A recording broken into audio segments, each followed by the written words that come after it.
Hello, and welcome to the second video in our series. In this one, we're going to cover the basics when it comes to unwrapping. In this video, we're going to cover two things, and that is, one, how to apply the UVW grid to the model, and then secondly, is the work already done for you in the model? So we're going to be looking to see if whatever shapes you create, for example, can some of the work unwrapping can be spared? So for that, let's go ahead and get started. So what we're going to do first is we're going to go to and press W to select move, and we select our item. And then when you have the item selected, you're going to go ahead and click M for the material editor, and you're going to scroll down and look for a standard material, and then you're going to go ahead and drag that into the screen. When we're in the standard material, we're going to go ahead and click diffuse color, and then we're going to go ahead and find to the diffuse box right here. Going to click on none, and then we're going to click on bitmap, and we are going to go ahead and find our UV grid, which I have right over here, and open. So now that you have the bitmap on the grid, the next thing you're going to do is you're going to go ahead and have a display. So you show shaded material in viewport, and then with the mesh selected, you can go ahead here and go to assign material to selection and give it to the mesh. However, when you get into the higher resolutions, you're going to need a little bit more tiling of this texture on the model so you can see it more accurately. So what we're going to do is go back to the diffuse, and you click on the M for the map. And if you can see right these two little spaces right here, we're going to go ahead and take that to an amount which we can manage, which is, let's say 20 by 20, maybe 10 by 10. That's also another good resolution to use. You could probably just see it by eye and see if it works for you. So then now when you look at the model, for example, now it's tiled 10 times, and now the model is ready to get started with the unwrapping.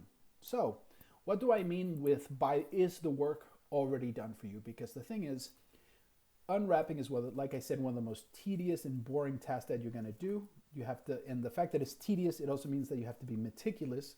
So if you get sloppy and forget something, it's going to be a lot of rework. So that's why before you even started with any object, you have to consider, are your UVs already there waiting for you? And so let's go ahead and look in the modifier box where we have our box. And as you can see right here, they have something called generate mapping coordinates. So what does that do? That is exactly like I said, it's going to take some of the work off your hands. So let's go ahead and convert that to an editable poly. We go right here in modifier list, scroll down, and then you find the UVW unwrap. And then when you have the UVW unwrap, we're going to go ahead and cover all the little options in the next video. But right now we're just going to go ahead and look what that generate mapping coordinates does. So when you click here, open an editor. Well, you can't see it right now because every single one of these polygons are the same size and overlapping each other. But what they are is, as you can see,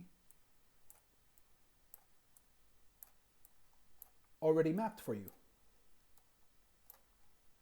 Which means that whatever resolution that you want, you can take these polygons in the screen and scale it or stitch them together, and they are more or less going to keep their original resolution, and they're going to be perfectly mapped.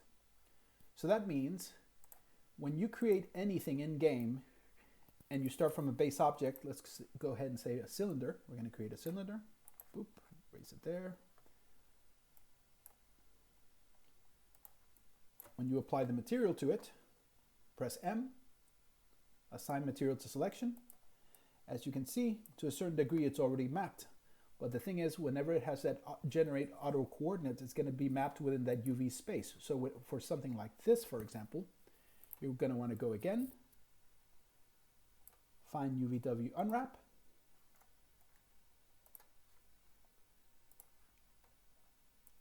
and then when you take the menu and you scroll it down, if it lets me, and I go to the UV editor, as you can see, a section over here is already mapped for you. So in this occasion, when I look here, the whole side of this cylinder is mapped, but however, it's probably going to be connected to the piece above. So what you have to do is, so the piece above isn't affected, you could either go Tools and then Break, And when I hit break and take the whole model and move it, it means that it's going to be away from the caps of this. So in this occasion, I take this and I will scale it until the squares sort of make sort of the right size, as you can see. And so, for example, what this means is for a cylinder, for example, most of the work is done for you. So always make sure whenever you click on something that the unwrapping, the generate mapping coordinates is already assigned to the object, because it's going to save you a lot of work. So let me give you one more example of how it's going to be able to save you more time. So let's say one of the most painful things that you have to unwrap in games is, for example, something like rope, if you have to do it. So let's say I want to make that rope out of a spline. So I'm going to make a quick spline, very nice. I go to rendering, I put enable in viewport so I can see how it is. You see, unwrapping this would normally be a real huge pain in the ass. However, on splines, you have to go ahead and self-check generate mapping coordinates before you collapse it, or else it's not going to have the mapping coordinates. And then when I convert it to an editable poly, instead of having to take every one of these things and find some way to unwrap it, if I go to the UVW unwrap, go to the editor, as you can see, it's already mapped out for you, not perfectly. So let's say we apply the material, M for material editor, and apply it to the mesh.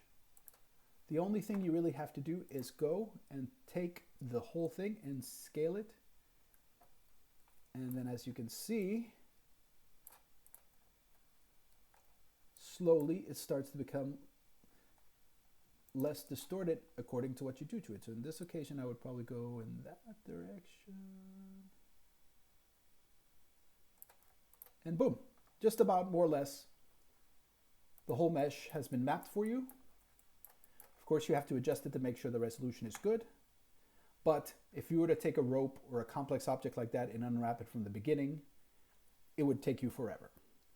And then when it comes to another way to save time, for example, if you make something and you give it mapping coordinates at first and then you have to alter it, it could mean that a certain part of your mesh, for example, already has the UVs done, and then you have to just take maybe 30%, re-unwrap it, stitch it together, and adapt it to it. But it's a good time-saving measure. So in conclusion, what this video should teach you is, one, how to be able to apply your UVW map to the actual mesh itself, so you can use it for unwrapping purposes, and two, to look out for what primitive shapes will already have automatic mapping coordinates to save you amount of time when you are doing the unwrapping. And that concludes this video.